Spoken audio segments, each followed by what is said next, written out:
Way back in the days when Herb Tukey and Paul Snella bought the bar with Anne-Marie, that they created a real nexus of artistic activity in the Queen Spadina neighborhood. You know how you sometimes talk about an idea and nothing ever happens?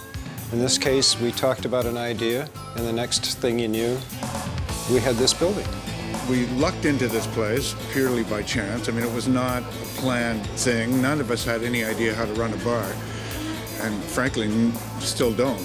But anyway, we managed just to be able to listen to what people wanted, what they saw as a need, and provided them with a venue to do things. And do things they did, as artists will, in their own unorthodox way. I just thought that would be a good idea, you know?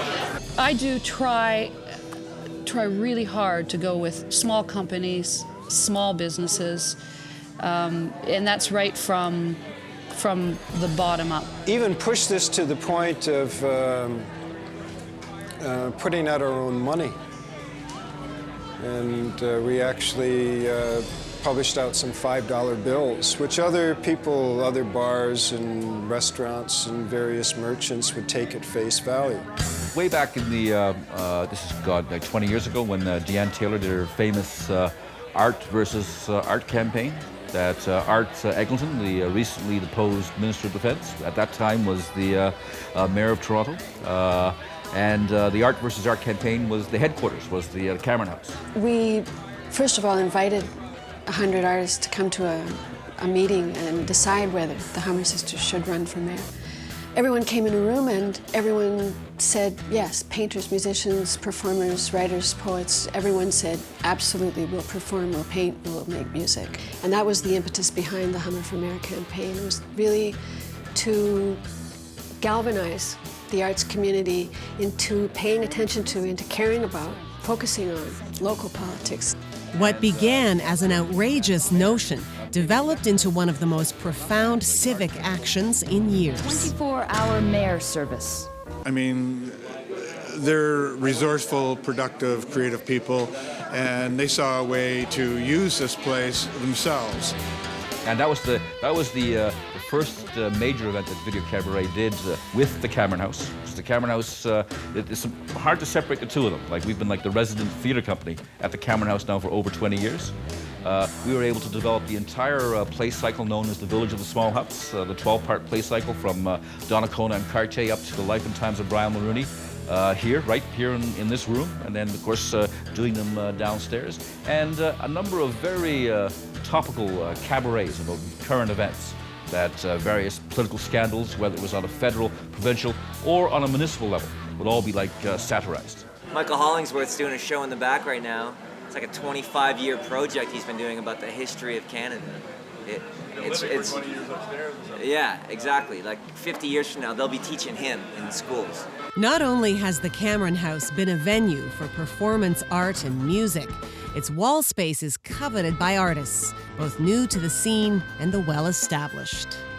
I'm proud to say we're able to still draw a lot of OCA people, a lot of up-and-comer emerging, they like to be called emerging artists, and a friend of mine who's an older artist said, does that make me a submerging artist? But anyway.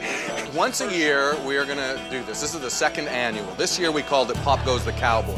What I'm into more is kind of that 40s, 50s Hollywood fun, kind of the romance you have when you're a kid thinking, you know, when you're playing cowboys in your backyard, you know. I mean, that's what it is. So that's what the boots reflect, kind of just a kind of design, old vintage style design, and also in the making of them too.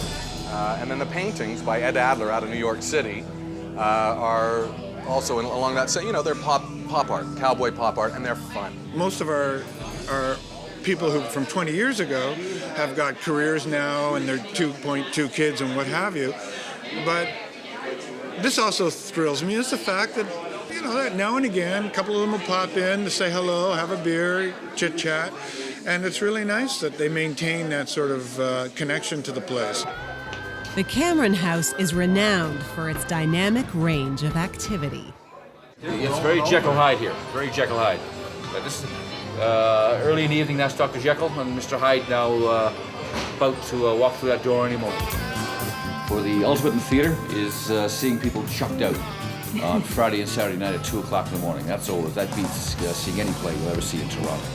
This is a jumping joint. Like when one realizes that there is constant live entertainment from 7:30 in the evening to 2 o'clock in the morning, and on the weekends from like 4:30 in the afternoon to 2 o'clock in the morning, and the various changeovers of your early entertainment, your mid-level entertainment, and of course you're from 10 o'clock on, let it all hang out. And that's happening a constant changeover. If anyone who hangs out here for, say, over an 8-hour period just sees what happens here on a daily basis, it's a remarkable range. Now the Cameron has so many personalities and so much energy, and it comes from the artists living upstairs to the people performing in the back to the patrons that drink here.